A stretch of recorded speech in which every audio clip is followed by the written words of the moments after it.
Hi guys, ito nga pala yung recipe natin ngayon guys. Magluluto nga pala tayo ng pancit canton. Unang-una sa lahat, lulutuin muna natin yung ating fresh na kikiam. At magigisa tayo ng bawang sa sibuyas. At yan na nga guys, yung ating sahog. Ito nga pala yung tinatawag na atay balon-balonan. At nilagay na natin itong napakasariwang broccoli, napakasariwang carrots, at yung ating red bell. At ilalagay na pala natin guys yung ating repolyo.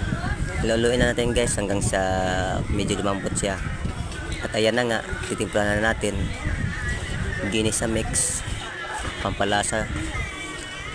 Naglagay nga pati ng tubig, saka tuyo, at pinatakan natin ng konting paminta.